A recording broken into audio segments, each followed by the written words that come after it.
And good morning, dear viewers. You're most welcome to the DAKTARI show, which airs here on Western TV every Thursday from 10 a.m. to 11 a.m. I am your host, Sunday Junior Tom. Often we have seen children worldwide dying, actually millions of children dying as a result of malnutrition. Specifically here in Uganda, we have seen over 3 in 10 children being stunted, as being dwarfs, so they can't grow anymore as a result of malnutrition. You find a child who is in the age of 5 to 10 appearing like someone who is in the ages of 30s or 50s when the child is malnourished. They have ape faces, like the faces are gloomy and looking ugly. You find these children having thin limbs, they have big bellies, and this has raised a concern. And when they are not well managed, all this leads to death. The children can die, leading to that 3 in 10 children who are suffering every year. And with us here we have a specialist who is going to guide us in that field of nutrition, where it's going also to take us in the malnutrition. Which foods are you supposed to take in case for your children? Which foods are your elderly people supposed to take? Those with chronic diseases like diabetes, which foods are they supposed to take? And also discuss with us the types of malnutrition, which types of malnutrition, and what causes all those various causes of malnutrition. You are most welcome to the DAKTARI show, Mr. Andema Desmond. Thank you very much. My name is Andema Desmond, okay. And in particular I'm a 3rd year student at Moon University, but then I'm also a practicing student with Arua Regional Referral Hospital, and I've so far spent like a year during my practice and being this field active engagement with patients outside. But then in regard to that, there are particular things I also happen to do outside, and outside the medical field. I basically do things like debating and public speaking. I do train secondary school students to debating. I do judge debates for secondary schools, both at regional levels and national levels. Yes. Thank you. All right. Thanks very much, Mr. Desmond. All those accolades are yours. Congratulations. Okay. Now we start to dive into this discussion. What is nutrition before we go into the malnutrition part? Okay. It's when we talk of nutrition, yes. Nutrition basically is just the science of studying how food nourishes our body and what differently it does in our body. It looks at when you eat that particular food that I've eaten my potatoes, what happens in my body when I eat the potatoes. And then the scientists went ahead and said, you know what, we need to find out how these foods we eat every day are important to our body. You get it? Yes. But then when people talk of nutrition, you find the study was not, though the definition tells us that nourishes our body, but you come to realize that nutrition in particular, they also had to study about what also happens in case maybe, right, we not eat these foods. Yes. That's basically what I would say nutrition is all about, just the science that deals with the study of how food nourishes our body. So it's all about how food works in the body. Yeah, it's all about how food works in our body, and then in case maybe we do not have this food in our body, what would also happen to our body? Then they will be taking us to the malnutrition aspect. I'll be taking to malnutrition aspect. All right, thank you very much. So now, when we are still basically on this nutrition aspect part of it, what are the various types of foods we have, and what values do they give to us in case we eat them? Okay, when it comes to the food that we are recommending particular individuals to eat, you are going to find, I will dive into that later, you'll find that there are different nutritional demands for every individual. That me as a youth right now, there are specific foods that are important for me. There are specific foods that are important for pregnant women. There are specific foods that are important for babies. There are specific foods that are also important for those that are chronic, those that have hypertension, but we shall dive into that discussion a bit on later as we go on having the discussions. Yes. But then you come to realize when it comes to nutrition and nutrients that our body requires, we basically have two nutrients. We have what we call the macronutrients and the micronutrients. So when I'm talking about the macronutrients, these are mostly the essential ones that we need in our body. And then when I talk of the micronutrients, these are the minor ones that are needed by our body. But then meaning that being that they are minor does not mean they are minor. They're not necessary. They're not necessary, yes. Okay. Because also when you lack them, then it's actually there are certain complications you get them. The only thing that with them is that they are not needed in large amounts. Yes, yeah. We need them in slow amounts. Yes, yeah. So if I'm to start with the macronutrients, the ones we mostly need for our body, we have three. We have three of them. We have what we call the carbohydrates, we have the proteins, and the fats.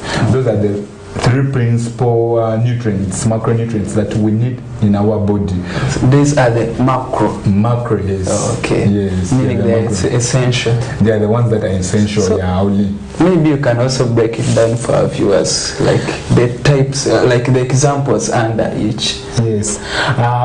If I'm to start with carbohydrates, carbohydrates. I remember when we in primary. Remember those days in primary, they would say carbohydrates go foods, right? Yes. Yeah.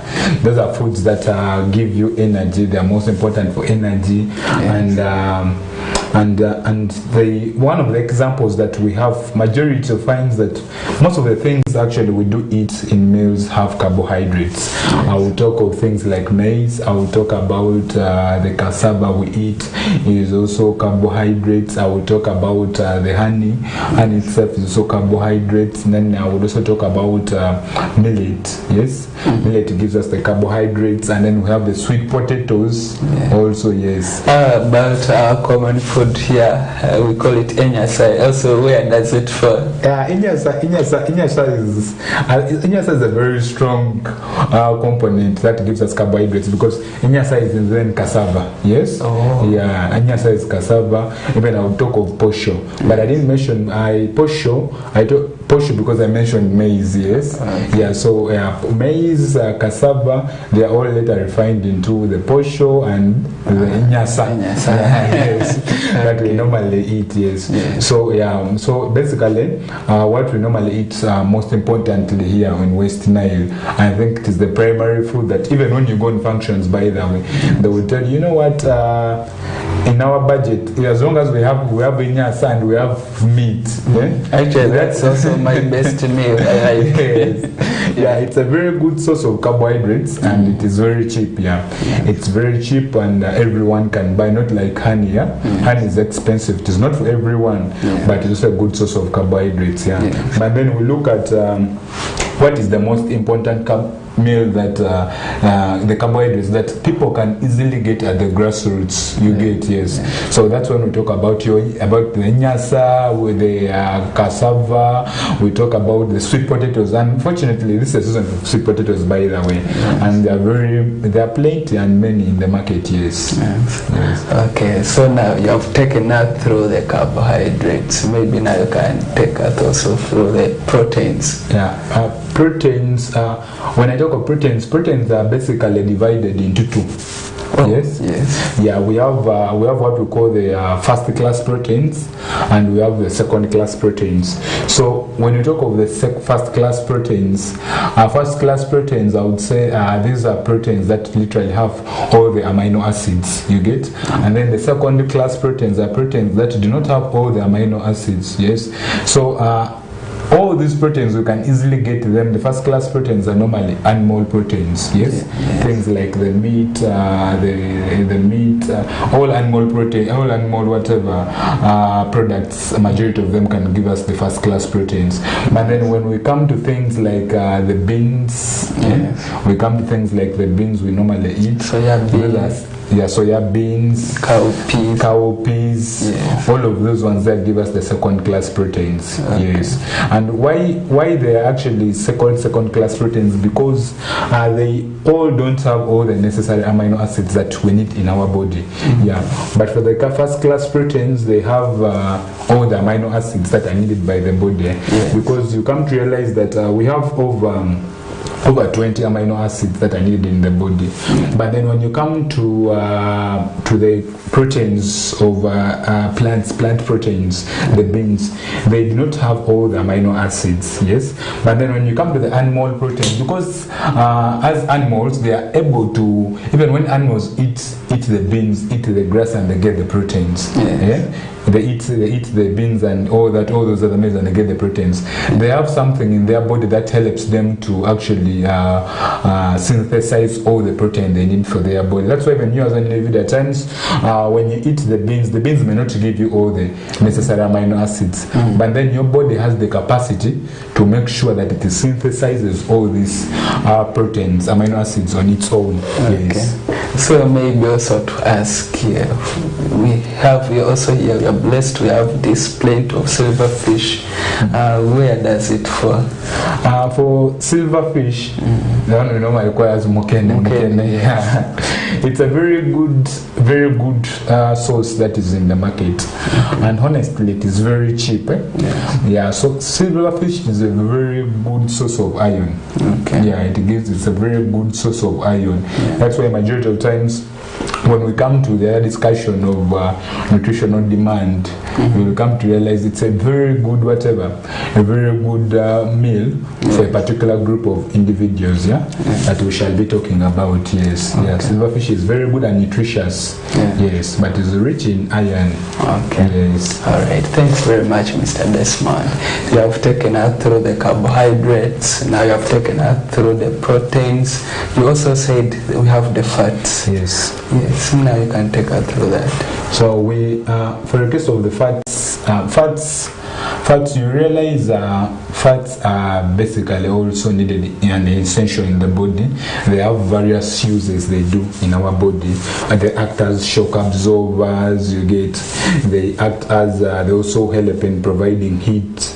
That's why when you question, with also help in giving heat in the body, they are energy reservoirs, because you come and realize that at times when you do not have something to eat, or you have taken long you have not eaten anything and you are hungry, there's a point in time that you will really feel very hungry, but then it reaches a time somewhere like, if I've been hungry right now and I stay like for around maybe 2 to 3 hours without eating anything, you realize that at a time where it will come after 3 hours and you are now feeling okay, you no longer feel anything like hunger. Yeah. So you find fats are also very important. They also have that role. They're energy reservoirs. So in moments where your body is really starving and you don't have anything, the body can resort to these fats to break them and release the energy.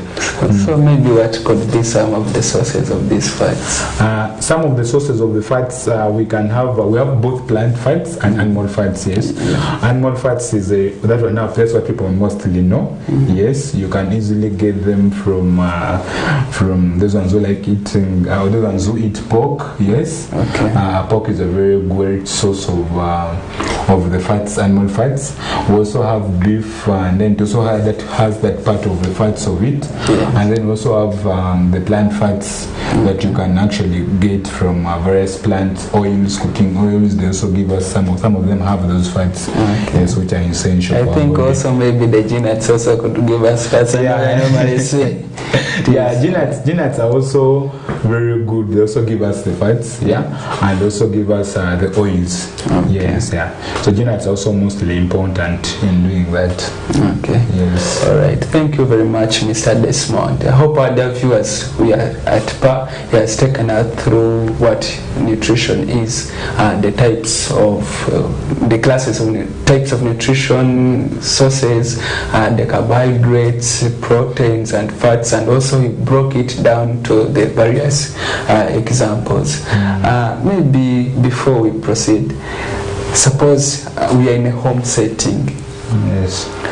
Which I have a plate. Which foods should I have on my plate to say that this is a complete plate full of all those requirements I'm supposed to have? Actually, you'll find that's where majority of people blind a lot when it comes to knowing what you really need for your body. There is a common saying that says that what you eat is what you are. You get. There's a time I told a patient in the hospital about that. I told him, you know what, you need to adjust on your time, the way you eat. And then I told him, because they say it's believed that what you eat is what you. And then I asked me a question that's the reason as to why people who eat pork look like pigs. I don't even know. that's not the issue. Yeah. For those people who look very fat, not everyone eats pork. Yeah. And just because you think they are very fat, they eat pork, and that's why they're like pigs. Yeah. But then you realize the most essential things that you need at times in your meal, you realize that you do not need to, like how they say, you don't work very hard, but you need to work smart. So these are two different things. Yeah. So that also applies in nutrition. You realize that it's important for you to basically eat smart, but then you don't eat hard, you don't eat big. You get. For those, you may eat big, but when it is irrelevant for your body. There are no nutrients in it.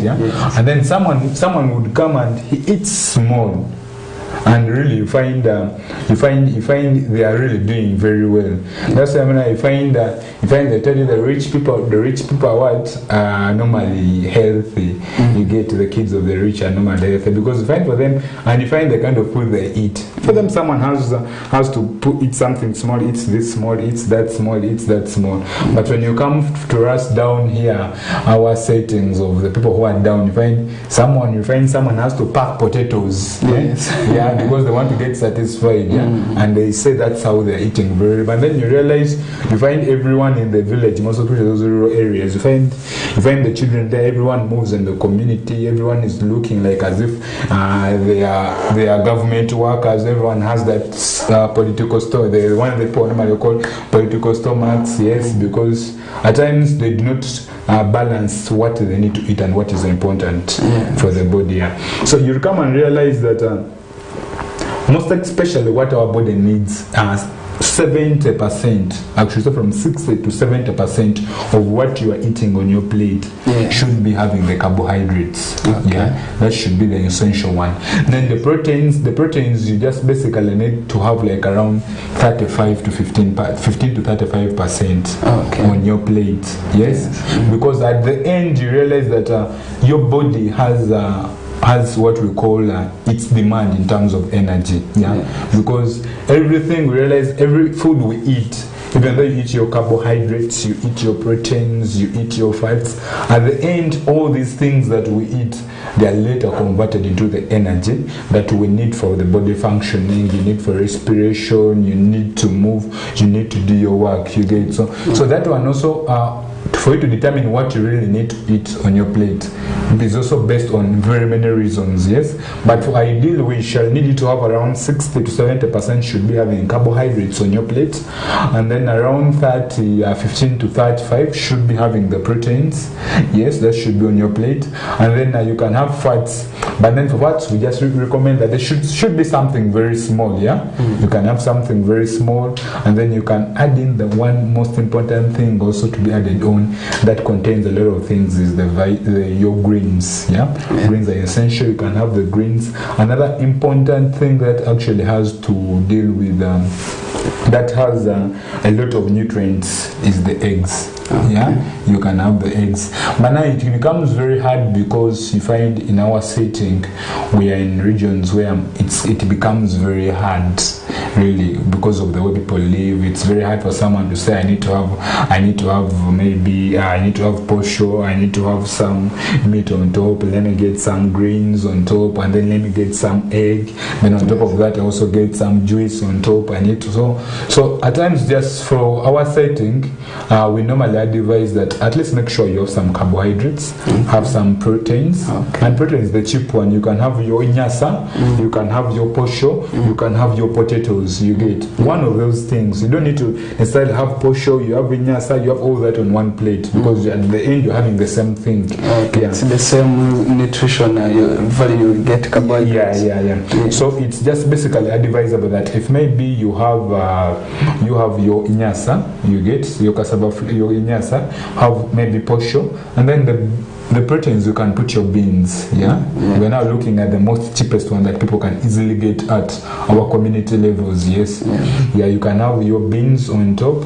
And then nowadays actually greens are very cheap. In the market, sometimes on the road, in the gardens, you can get your greens there. You just get them, whether you have fried them, whether you have boiled them, but at the end it all gives you the same one, whether it is fried, whether it is boiled, it gives you the same demand that is needed by the body. So you can have your posho, you can have your nyasa, you can have your beans, and then maybe you can have your greens and your water. Alright. At our level. Actually, we are in the dry season.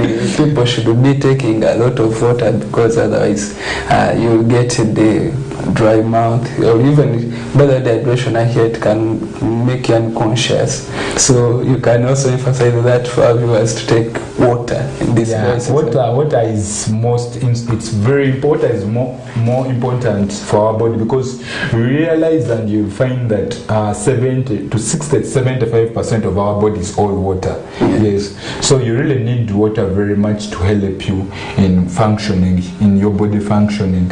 And then the season that we are in right now in Western, I find it's the dry season. You move a distance from here up to the other side, you have already sweated like a cup of water. So it's always advised that at least drink to around 3 liters at least in a day of water. That's something that at least you would need for your body. I mean, if you wake up in the morning before doing anything, take a glass of water, but these 3 liters you won't check them once that I'm going to get the 3 liter jerry can and have to pack it all in my stomach. You get too much of anything. But what you do is you just have to take small at frequent intervals. You take a glass of water, you take that, so one by one makes a bundle. You can reach what you want, the 3 liters, by taking something small at a time.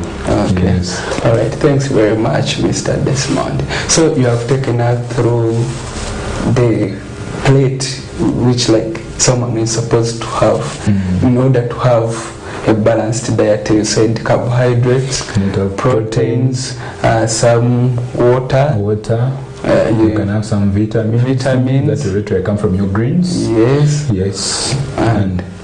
And maybe you have to add in some salt. So that's your calcium that you need for the body, in order for your bones to be very strong. So you can correct. Thanks very much, Mr. Desmond. You're welcome. You have taken us through these examples and the diet plate. Now we may come to we have specific age groups. We have the young, the adults, the elderly, and also we have some groups like people who have chronic diseases. We start with the young. Which food value is highly recommended in their diet? Because we have seen children often in our societies outside there, they are stunted, like they are dwarfs, they can't grow anymore taller. As a result, they had a poor diet while they were still very young. So what is the recommended nutrition value for the children or babies? Thank you very much once again. It's really a very good question that you have asked. And then you realize that for a case of children, there is what we call the most important thing that we always need is them to have the calories, right? That's what the body gives at the end after you've eaten anything. So you find there is a demand when I'm to take from the list that is from because from 1 year old, let me take up to the greatest. I want to take in a range that is up to 12 years, because in the medical terms, those are the people that we call as children, who go up to around 12 years. And even on ward, when they come and they are sick, anyone who is from 12 and below, they are in the ped ward for the kids. So you realize at the highest is the one I'm going to take. They need like around 2,000 calories per day. That's what they need in a day. To make it difficult. Maybe you can break it down. So in how I can break it, you find that let's use a simple mathematics. You find the conversion is 1 gram 1 gram of carbohydrates is equal to 4 calories. So when you divide 2,000 by 4, it's going to give you literally around 500, right? It will give you around 500 grams. And then 500 grams is literally like half a kilogram. Okay. That is meaning that is the amount that somebody will really need to eat, like half a kilogram for a child every day okay. in order to get in order for the body to produce the energy that it needs. Yes? Yeah. So that is what happens. But then you come and realize that that particularly some people may not, it may kind of be very hard. You can't feed someone half a kilogram each meal you get, but we're saying this is what the body needs for a day. So meaning for those that are really like things, you know family and strength always financial differences vary. At least at the end of the day, when someone has eaten the lunch, someone has eaten the whatever supper, should have eaten at least like half a kilogram in a day. That's what I would say. That's in case for them to reach their energy demand that is needed by the body to function. And by the way, there is another one that is called the basal metabolic rate. So you also add it there. That's the energy that the body needs when at rest, like how we are sitting right now. You get? Yes. We're not doing any heavy work that I have to move, I have to go somewhere, I have to carry this. You get? So you find there is that minimum body energy that is also produced in order to keep our body functioning and working very well. Yeah, so that one varies from one individual to another. Like if I'm to say if I'm around 60 kilograms, then the amount of energy that is needed will now be 60 calories per hour per day. So meaning at the end I have to multiply 60 times around 24 hours, and then if I'm to remain reluctant, yes, yeah. So okay, you're still proceeding. Yeah, so that's basically what is necessarily needed in terms of energy. So when we come to what kids really need to eat, you find children are at levels where the body is growing, you get.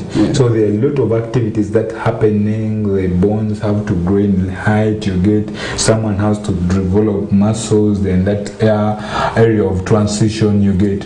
So you find they really need a lot of energy by the body in order for these processes to occur. So for kids, the most important nutrients that we would say is at our level and in Western Isle, it is much more important to have the macronutrients, yes, the carbohydrates, because they are readily available in the market. So when even you feed your children on carbohydrates and proteins, and then you just at times adding some vitamins like the small greens, you can have them doing very well, and they will not you will not see any complications to deal with nutrition. Yes.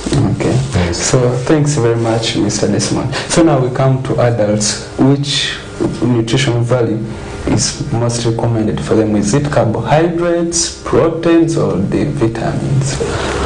For adults, if it is basically, if it is people like maybe the elders, they need much more of the proteins, because then you find in being an elder, you find there are issues to deal with. Proteins are very important in tissue repair.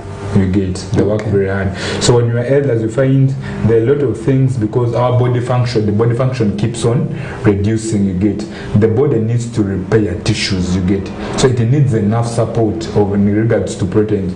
So for adults, it's always very much elders, because they don't do much work. You get, they always sit at home. So you find it's always much more important for them to have proteins, but still the standard one still remains that in your plate at least have 60 to 70% of your proteins, and then you have 60 to 70 carbohydrates, and then have 15 to 35 being your proteins, and then you can add in some other things like an egg if maybe you can manage, and then maybe some vitamins. Yes. Okay.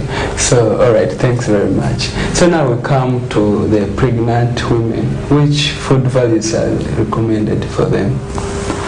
For pregnant women, pregnant women really have a lot of nutritional demand that happens during whatever when they are pregnant, because you're not feeding like two people. You have both the fetus that is yet developing inside there, and you have you as an individual. So you find that pregnant women are always exposed to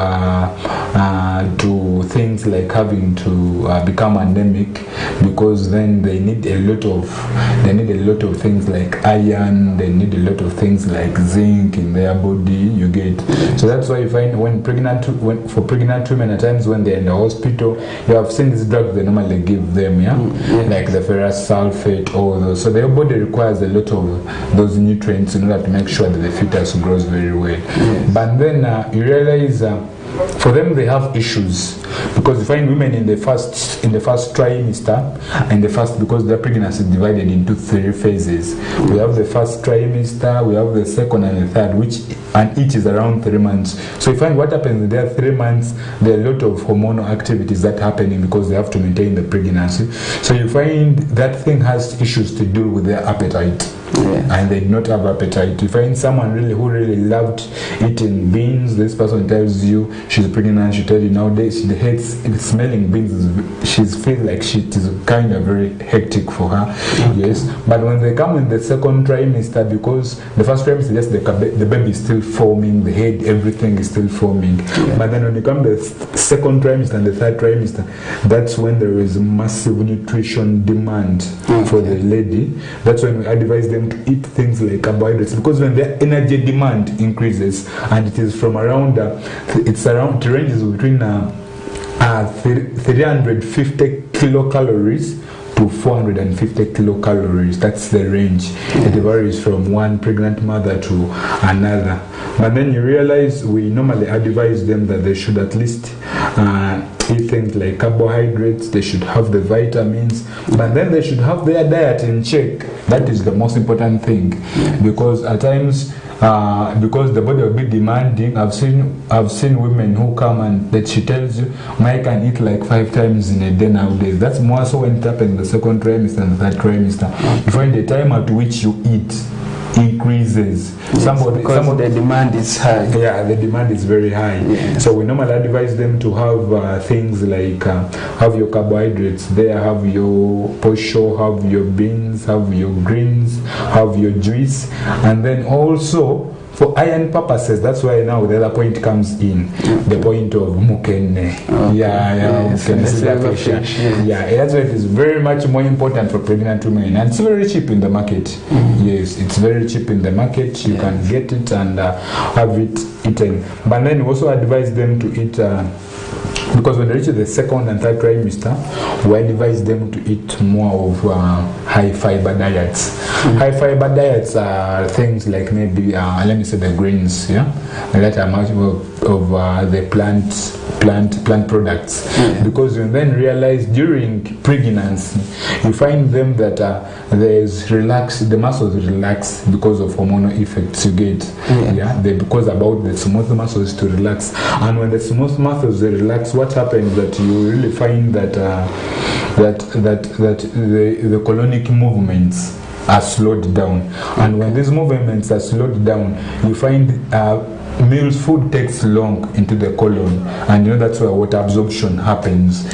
So when it takes long, we find ladies will be pregnant women will be complaining of things like constipation. Those are much more complaints that normally come from pregnant women. They come and tell you in the second trimester, someone in the 4th, 6th month, 8th month, they tell you they have issues of constipation. So that's why we advise them they should add more like high fiber diets like the greens into their diet, and then take enough water and plenty of water and plenty of fluids when they're having their meals. It also helps them in their body, increase them on their blood volume, because the blood needs also water to be formed, because that's where the baby is getting all their nutrients through the blood. When you're going to eat food and it goes into the bloodstreams, that's how the baby gets them.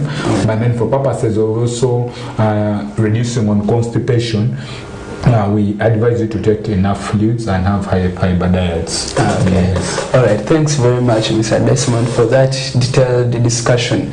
Hope our dear viewers outside that you are noting all these values, food values you're supposed to have in your on your plate for your child, for the adults, and also for the pregnant women.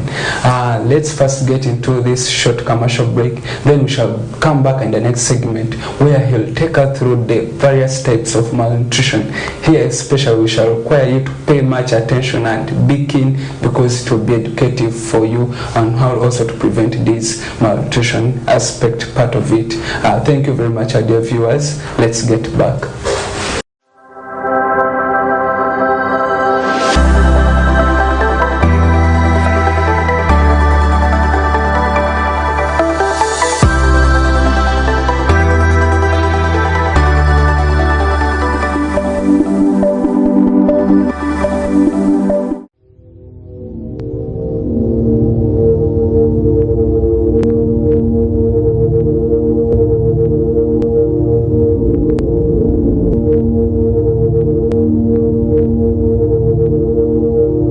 West Nile TV, lighting up the region.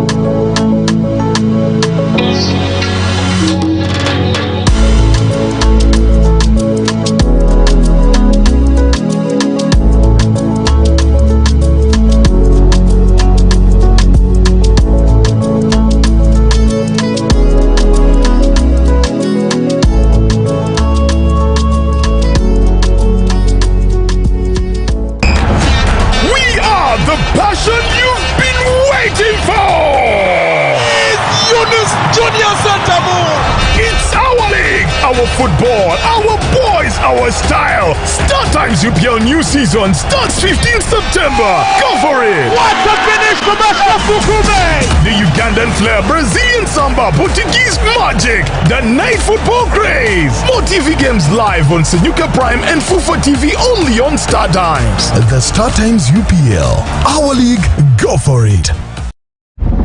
A brand new Global Star TV with StarTimes Inside Technology. New TV innovation with an inbuilt decoder that connects you to both StarTimes antenna and satellite signal. With StarTimes Inside Global Star TV, you can enjoy over 300 local and international channels, 1 month StarTimes highest bouquet for free, automatic system update, more benefits, more affordable. StarTimes Inside Global Star TV is available in all StarTimes branches and dealers countrywide. StarTimes Inside, entertainment inbuilt.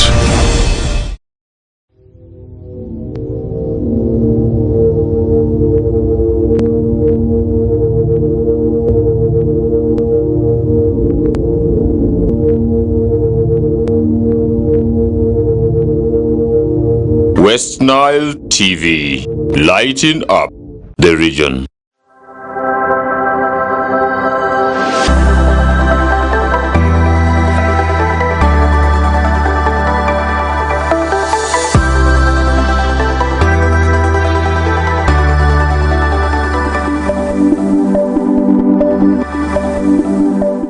We'll be back from that short commercial break. It's still the Daktari show here on West Nile TV, and we have been today discussing about a topic of interest. Those who have just joined us, nutrition. What you're supposed to have on your plate when you're eating. Where our guest, Mr. Desmond, emphasized you're supposed to have the proteins, the carbohydrates, the vitamins, and also waters in this dry season. Then we have come up in this next segment where we're going to talk about malnutrition and the various types. We'll be back also from the short commercial break, Mr. Desmond. Thank you very much. So now this time we want to dive into malnutrition. What is malnutrition? Malnutrition are just people, first of all, people normally confuse malnutrition, that when they think when you talk about malnutrition, we talk about only the deficiency. Yes. But the ideal definition of malnutrition are either deficiencies or or what abnormalities, yeah. It can be the deficiency or excess, yeah, in the consumption of the nutrients, yeah. Yes. That's what basically it deals with. It can either be less or too much. Yeah. Yes, that's a definition of malnutrition. Okay. Yes. So maybe to dive into it, what cause or put someone at risk of getting malnutrition? What would really cause malnutrition? First of all is poverty. Yes. Poverty is one of the risk factors that has led to malnutrition, and then you also have food insecurities that have also led to malnutrition, and then you also have things like the poor feeding habits, and that one is normally associated with breastfeeding. When for mothers that you do not breastfeed your children up to the required age, because at least it's advisable at least 6 months, and then the recommended one is up to 2 years of age. Yeah, so that one would also manage it. But also you also mother nutrition as a parent, yeah. When you are still pregnant, your nutrition matters a lot in affecting how your child will really be, whether your child will be malnourished. So also maternal nutrition is important. Okay. Yes. So thanks very much, Mr. Desmond. Now maybe I come back again to you. What does this malnutrition have, like, types? Yeah, malnutrition has types. I wouldn't say types, but I would maybe call them it's a classification. Okay. Yeah, malnutrition is divided into two.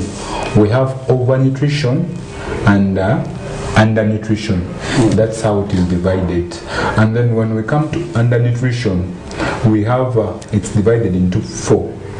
And we have what we call the chronic malnutrition, we have what we call the acute malnutrition, and we have what we call the either acute or chronic malnutrition. That is actually also called it is normally termed as chronic or acute. Two of them exist. Yes. And then we also have the nutrient malnutrition, where it's specific and on particular nutrients. Yes. But then in the medical setting, you find we normally concentrate much on the acute malnutrition. And the acute malnutrition is also now divided into severe acute malnutrition and the moderate acute malnutrition. And now there also we zero down to only the severe, because it's the one that is mostly alarming. And then the severe, we also have other three conditions that are normally there that we shall talk about. We have marasmus, we have the kwashiorkor and marasmic kwashiorkor. Yes, that's the classification in regard to whatever to the under malnutrition. But when you come to over malnutrition, yes, we have it's divided only into two. It's either overweight or obese. So meaning you will progress from being overweight to obese. Yes, that is in that area. Okay. That's the classification, yes. So now maybe we zero down also to undernutrition. You said we have the severe, acute and then underweight. And the underweight. That is then you said the emphasis is mainly on the severe acute malnutrition. Yes. So maybe does it also have other like classifications in it? Yeah, for severe acute malnutrition, it only has for medically we have concentrated on three. We have concentrated on kwashiorkor, marasmus, and marasmic kwashiorkor. But then marasmic kwashiorkor is just having those two conditions, right? Yeah, marasmus and kwashiorkor all presenting at the same time in one particular individual. But then kwashiorkor and marasmus, as I told you, one of the essential nutrients that are required by the body are the proteins and the carbohydrates. Yes, and you find marasmus is caused as a result of lack of enough carbohydrates in your body, and the kwashiorkor is caused by a lack of enough protein. proteins in your body. Yes, and then the marasmic kwashiorkor is when you are lacking both of them. So you're having two conditions living with one individual. Okay, so now maybe we first now look into the kwashiorkor. You have said it's as a result of which deficiency? It's as a result of the deficiency of proteins. Proteins. Yes. Okay, so now in case, for example, our community outside there, the child has kwashiorkor. How do these children always look like? How do they present? Okay, it's much more important for them to know how they present, because first of all, you see things like your child being the body of your child swelling, that for us we normally call as edema. You get your body. Where specifically? It can be the whole body generalized, yes. Okay. The arms, the feet, you get. Yes. Yeah, but then that one is caused as a result of there is a reduction in the protein plasma. So it causes a reduction in what we call the oncotic pressure. And when the oncotic pressure reduces, there is a shift in the fluids. There is a shift from the extravascular spaces into the intravascular spaces, and then you find fluids accumulate there, and you see your child's body swelling every day. That's one of them. And then we shall have things like the potty-belly stomach. That's how we normally used to call it. The stomach swells. Yeah, you see the stomach swelling, Yes. So some people think it is healthy when you see your child's stomach swelling and wow, probably this boy is eating very well, this kid is eating very well. Yes, but at times you find that one is also caused by those accumulation of fluids. They also affect. But then you realize also the other thing is that when there is a reduction into the hepatic protein in the liver, there's going to be an increase in the fat in the liver. So when the liver increases, there's increase in fats on the liver. It is going to bring about expanding of the liver. That for us we medically call hepatomegaly. So when the liver expands like this, you are going to find your child's abdomen to also affect the swelling. So you will see them with what? With the potty-belly stomach. Okay. Yes, and then there are things like the scanty hair. You see the hair is it is one year. So that's how those are the most key important signs and symptoms of kwashiorkor. When your child is not having enough proteins in the body, you're going to see them swelling their body. You're going to find their stomach, the potty-belly stomach. You find there is scanty. Okay. So it's just, we can call it 1-1. It is 1-1 can be counted.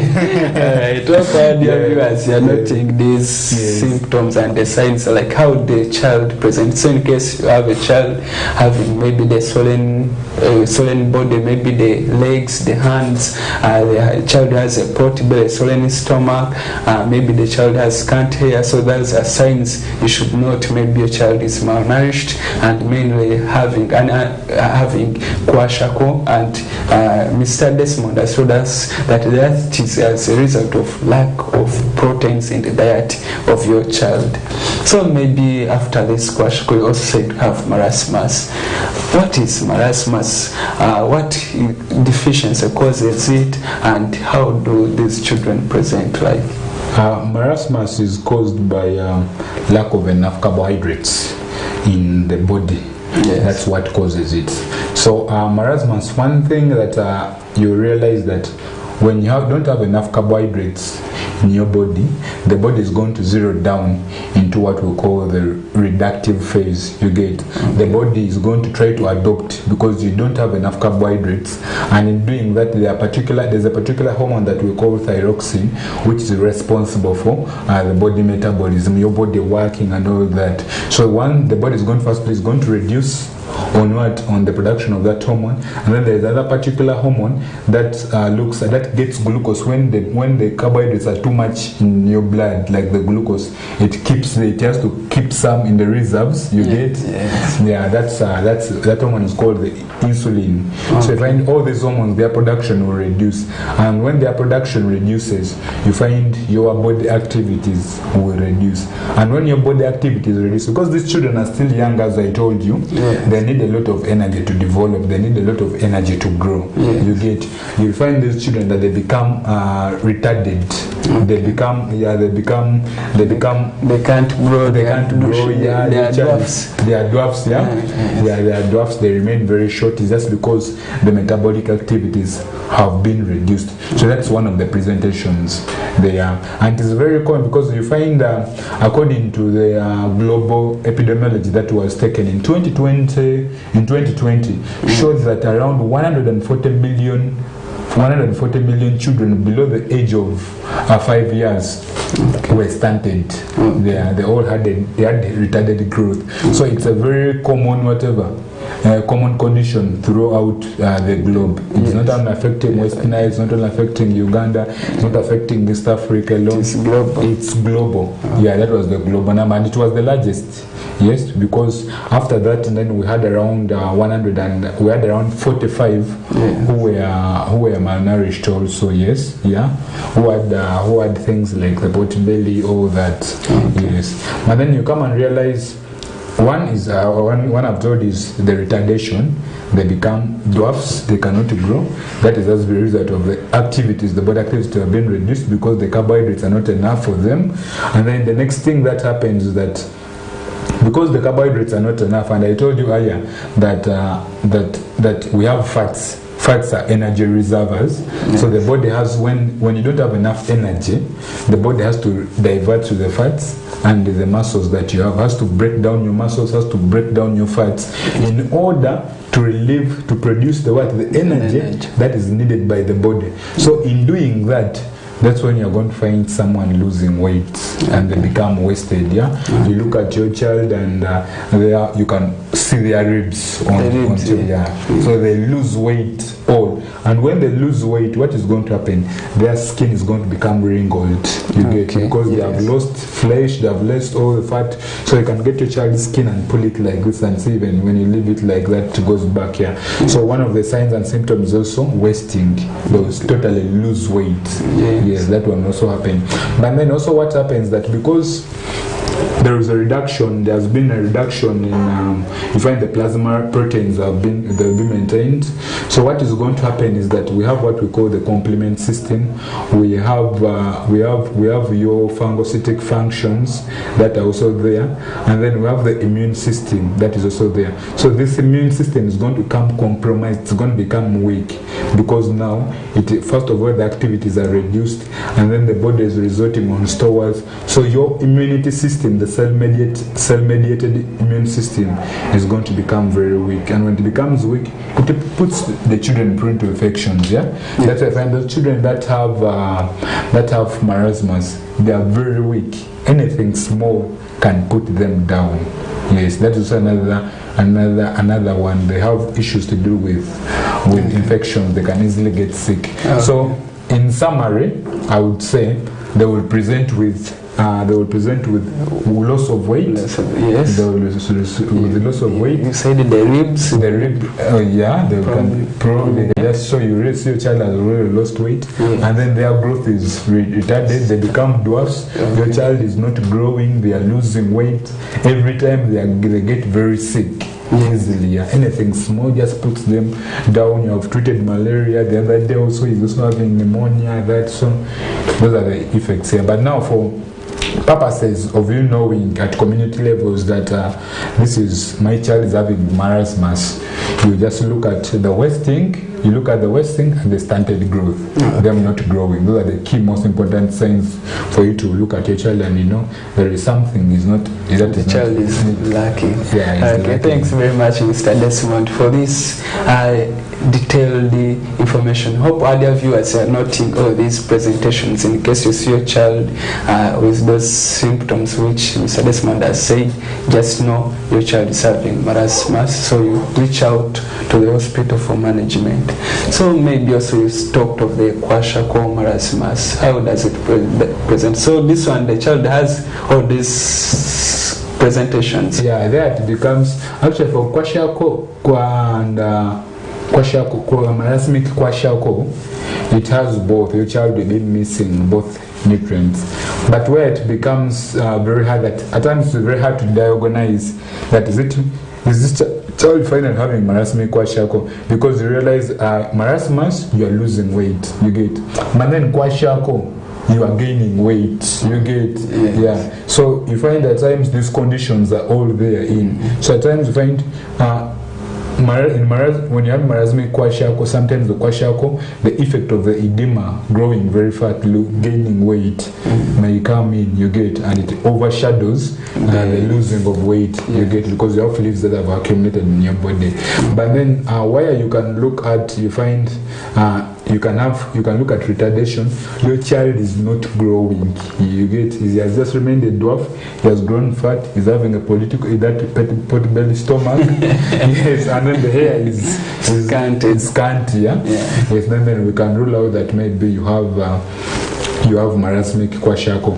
So those are conditions that we shall try seeing, and we know this one is presenting with kwashako symptoms, but however we have seen a symptom of marasmus also here, and we can rule out that you have marasmic kwashako. Okay. Yes. All right. Thanks very much, Mr. Desmond, for that detailed information.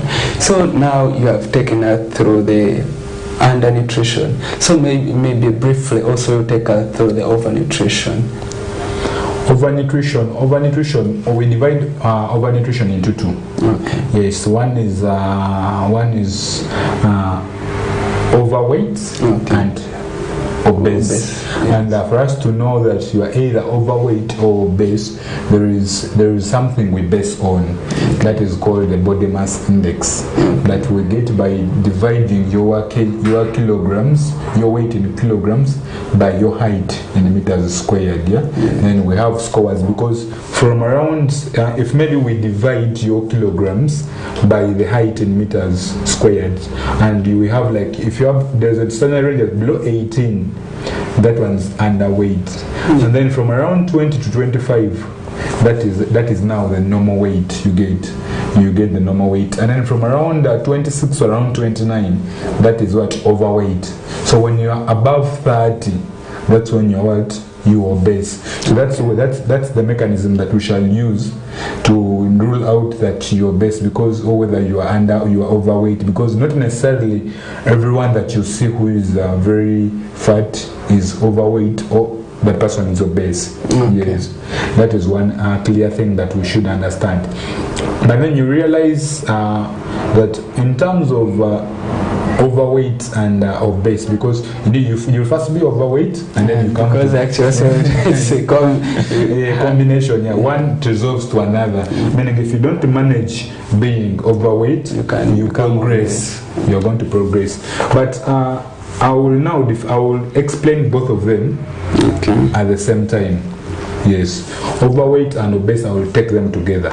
So you find this basically happens because your energy input is more than energy output. Yes, meaning you consume in a lot of energy, but then you release less. That's why you find people that normally get to work in offices, you have a friend who has once that body size, and then after they've gotten work in the office, after some short time, you find the person starts gaining on weight, putting on weight, and they become very fat, they become obese. Not because they eat much, you get, but because you find they have energy they put in, but they're already seated. Someone has to be in office every time, they have to come out from that office, exercise. Yes, yeah, but they consume in energy. So that's where issues come. So that's why it's just energy input being more than energy output, and it predisposes you to many health conditions. Okay, that is the only challenge. Yeah. Okay, all right. Thanks very much, Mr. Desmond. So now maybe we go to the management aspect part of it. How do you always manage children who are having kwashako? How we manage children that are always having kwashako? Like maybe, let's not go to the medical aspect part of it. Like how can someone prevent kwashako in the community? How someone would prevent kwashako in the community, just making sure that you provide food that is necessary for these children, give them enough carbohydrates, give them potatoes, those because they are very cheap in the market, give them the nyasa when it is enough, you get, and add them the beans. Actually, for community levels, in order for you to prevent kwashako and marasmus, The meals are very cheap and you can easily get to them. Just have your potatoes and the beans. Okay. You're already but then give them in some large amounts. Okay. But at the early stage. Okay. Because always they say prevention is better than what? Cure. So it's always good to prevent a condition before it happens. Okay. Yes. So mainly you have said we have to put all these food values on the plate for the child. The carbohydrates where you can put enyasa or the potatoes, and also for the proteins we put in the beans, and also maybe the nuts and the mukene, maybe silver fish. To take you maybe off this medical track of it, how can you advise our communities to have food security? Because this is actually the leading cause, you said, which leads to malnutrition. How can you advise the community to have proper food security, such that maybe in the times when it's a dry season, the families still have food? Yeah, thank you very much. What I would really advise is that we can invest much more. We need to invest much more into agriculture. Okay. It is important at our levels, than always having to buy things in the market, because at times you do not know how tomorrow comes. You may get a problem and you have to use all that money. But according to our region, if you invest much more in agriculture, you have that dormant land, because when you move around Western, you find there's plenty of land. So if you can plant your potatoes around August when there is rain, by right now in December where things are hard, January where people are complaining everything is hard, for you have your potatoes that you're already harvesting. Yes, and you're already having. This is a time that if you had planted your beans in August, right now you are harvesting. So where we can come to the food insecurity that we have in our region, that we have in Uganda, that we have in East Africa, is to invest in agriculture, than having to think of having to buy everything in the market. Even the greens that we need you can grow these ones at home. And at times these are things like, for the greens you don't need much land. Even a small piece like this is enough for you to have those, for you to grow all those things. So we need to invest much more in agriculture and prepare ahead of time. And December is going to be how things a bit this, because at that time they are not growing, but you can start early preparing for this. Actually, in those early days we had they call them granaries, where we could keep food in the dry seasons. You just get and keep on eating. I hope our viewers are getting to note advice from Mr. Desmond, that in your home, at least keep growing something. Grow some cassava, grow some sweet potatoes, grow some beans, grow some cowpeas, such that, and you store some.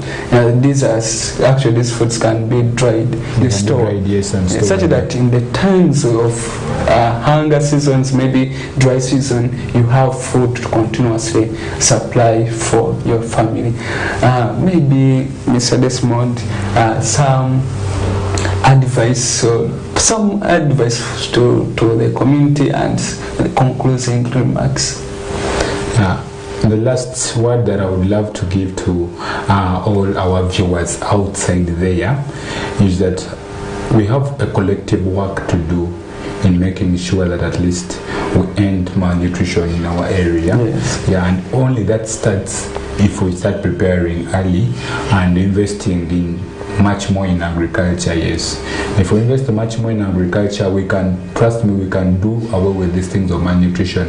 But then also we have to understand what is really required much by the body, that we kept on discussing, and making sure you provide food for your children at all times. And where a condition you have seen, please, a condition that your child is having, a condition that you are not understanding, engage the health workers early, because that's also one of the problems, that people who will come when something has worsened, and it is at a level where now it is now just requires you are on the curing part, you're not on the preventive part. So we should invest much more into the prevention than the curing, by working together. Actually malnutrition is preventable as long as you eat well. not now when we say eating well, some people may think of only meat. It's having a carbohydrate on your plate. You have your enyasa, as Mr. Desmond has advised us. You have some cowpeas or beans. You have some silverfish. You have some vegetables and a glass of water. That will be enough for you to have a balanced diet. Thanks very much. We appreciate you all, our dear viewers, who have been with us from the start, and as we have come to the climax of the show, we are grateful. Till next Thursday with another exciting program for you, our dear viewers. We are here to educate you such that we prevent these common illnesses, not only illnesses, and also the other fundamental health aspects. Now, like malnutrition is not an illness, but it is a fundamental aspect of health. Thank you very much, our dear viewers. Have a blessed day and the best in all your work. Thank you.